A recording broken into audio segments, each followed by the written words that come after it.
Welcome to the Navigator podcast.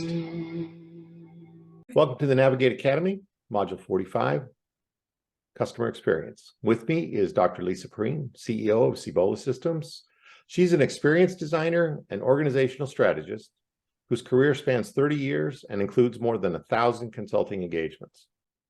Unique in her commitment to co-creation, Lisa uses design thinking methods to engage her clients in creating innovative business strategies and implementing organizational change. She has an MBA and a doctorate degree in organizational leadership from Pepperdine University, where her research focused on multidisciplinary teams. I've known Lisa for many years as we are both instructors for Avixa and see each other almost every year at InfoComm, where she also teaches design thinking. Lisa, thanks for bringing your experience to this module's discussion on customer experience. I know it's a passion for you personally and professionally. Thanks, Brad. Happy to be here. Thanks. So please help us understand a little about design thinking. Again, people have their impressions and myths and all of that stuff. And then how it can be used for them to help them create their desired customer experience for their customers. Design thinking is really a subset of human-centered design, so many people think of it in that context. It's a little bit different in that it is a more structured methodology, and what's most important about it, most important to remember, is that it's iterative. So second most important thing to remember is that it engages those most affected by the change, or whether it's a product or service, the outcome, and they are part of the design process, hopefully all the way through. So it's a five-step process, and again, it's iterative, but it starts with empathy, with actually talking to those people most affected by the design challenge, we call it. The design challenge isn't defined until you get to the second step, and you develop a how might we question, often mini how might we question. So if you're thinking customer service or customer experience, it might be 3 or 4 things that bubble up from discussions with, let's say, current customers, perhaps previous customers or lost customers and potential customers. And as you talk about a sort of a more generic sort of a design challenge, they'll help you hone in on the areas to focus on. It goes on to some ideation. Most of us think of putting flip charts up on a board, but there are some other techniques we use as well to ideate. And again, hopefully you engage the customers and internally your teams in developing those ideas. This is not something that's top down. This tends to be more creating teams that are equally balanced and work as colleagues. And then importantly, prototyping ideas and testing them with the end users. And very importantly, making sure that you don't settle on the first solution. So we like to think of fail fast. That's our motto. Perfection is the enemy of great innovation. And so the idea is to come up with some really rough prototypes initially and be able to test those and then go back and start over. Cool. And so you build in time to start over because you don't take anything too far down the road before you've tried it. So what are some key, I mean, I like that, we talk to our customers, but we also, with empathy, means that we listen. Yeah, which some people just don't do. So that's a key facet going in.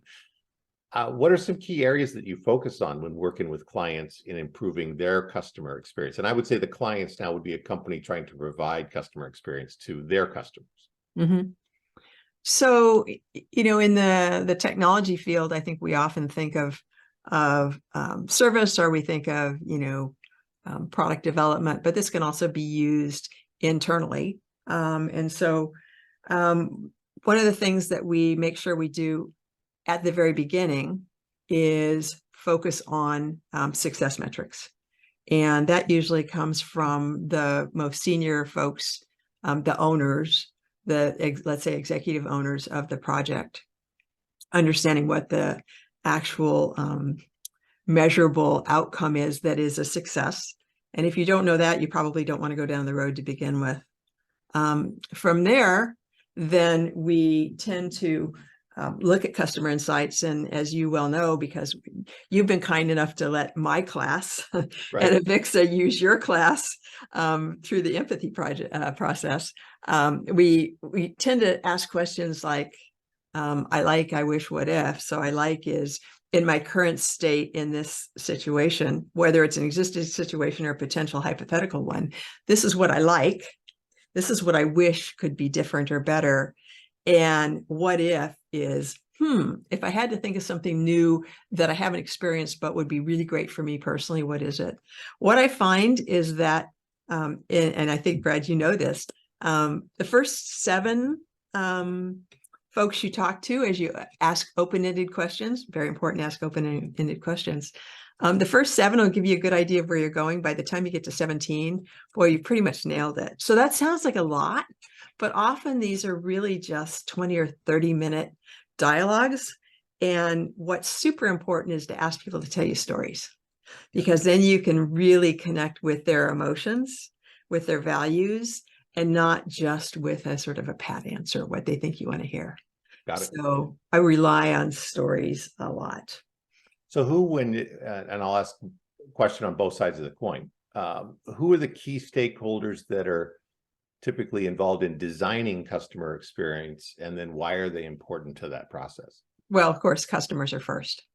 So in the best of all worlds, you have the customers side by side with you, helping you come up with ideas and then helping you create prototypes. And it's actually not only fun, but it creates a bond between the people within an organization and their customers. It's very different as they work together side by side. And of course, logically, it creates buy-in as well. So when you're using this on a project, as a for instance, and of course you were very project oriented, externally, it'll create a whole new relationship with your client. Internally, it can really do the same thing. So if you have different departments, especially if you're a larger organization, and they start to work together, it's interesting. So there's actually research out of the University of Virginia that shows that it breaks down silos within an organization for them to do design thinking together. So those stakeholders are really important. I also like to bring in subject matter experts sometimes, and that's a little controversial. But as you start to develop the question, sometimes you'll look around the room and say, between the customers and the internal people, there are a few missing elements. Right. And it's really fun. I had an experience one time, this is quite a few years ago, when assistive listening was just starting and induction loop technology was new. And we were doing a project for a board that was generally hard of hearing, and brought in an audiologist as part of our team. Did another project where we were doing a photography museum, and we had 3 quite famous photographers on our team to help us. So I think sometimes that's good too. You can think of it as, well, maybe it stifles you a little bit, but the reality is it saves you time in the long run to bring in subject matter experts. Well, again, a lot of times the people who don't know, but they don't know, so it's like these help people are, again, guiding in their expertise. Yeah. Where do you see key conversations that are often overlooked or sometimes missed on a customer experience journey? I think the biggest challenge is making sure that you're not asking leading questions. Okay. So, we all have a mindset about something, and surfacing those mindsets initially and making sure that your questions are not only open-ended, they don't have a yes or no answer, but they don't presuppose one answer or another. I think that is most important. And I can't think of anything that's more important. Developing the questions in the first place. To your point, really deep listening is incredibly important. Sometimes it's good, if it's not a highly confidential interview, it's good to have 2 people, one person having the dialogue, the other person taking some notes. I tend to not record, because when people are being recorded, they tend to hold back. Yes. Yes. And I don't do focus groups, because people can be influenced by other people in the room. Right. So one-on-one interviews are great. However, they do require a little bit more finesse in terms of taking good notes. So a 2-on-1, I think, is ideal. Right. So I know you're a well-read person. What business book are you currently reading, or which one's your favorite? And then what did you learn from it, or what are you learning from the new one? I've actually been reading some, since I'm not really retired, but I did sell my firm a year ago. And so we still exist at some level, but only doing design thinking work within the industry. And so I've tended to go a little wider range in my reading. I will tell you, though, that I have a few favorite books that I fall back on all the time. And so this week, I actually used a couple in the work I was doing. I did a class at UC San Francisco, a workshop on change. And then I also did a coaching session on dialogue. And so it reminds me how much I love those two books. So there's a book by John Kotter called Leading Change. Absolutely. That is beautiful. And what I love about it is that the model that he uses is 8 steps. It has a beginning and an end. It's like a story, and you can create a storyboard from it. I actually had one client where I worked with his team for 3 days, and they created this was on customer service, actually. They created a storyboard, a 2-year storyboard, and he printed it out on enormous butcher paper and put it up on the wall of his office. This was a CEO, and left it there. So he would be, and they would be, whoever was in his office, reminded of what they committed to do. Yep. So I love that. And there, I believe, is a good, if I recall correctly, a good Harvard Business Journal article that covers the high points of it, which is a little more digestible than the book, but I highly recommend the book. The other one I love is William Isaac's Dialogue. And so it's a beautiful book about how to think together. In fact, I think it's called The Art of Thinking Together Out Loud, or something like that, the subtitle. And it talks about the role of a facilitator in great depth, and also the responsibilities of those in dialogue.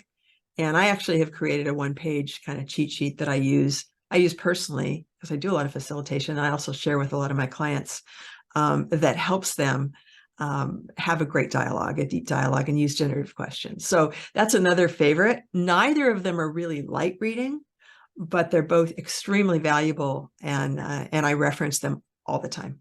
I absolutely agree on Cotter, and we actually, in our resource library on the Navigator Academy, have his HBR article. Oh, great. Okay, perfect. I mean, he's just, there you go. I actually went to class with him. So I know you and I could talk for forever. I think our podcast guests are like going, well, thanks, Brad. And thanks, Lisa. This was amazing. But share with more another time.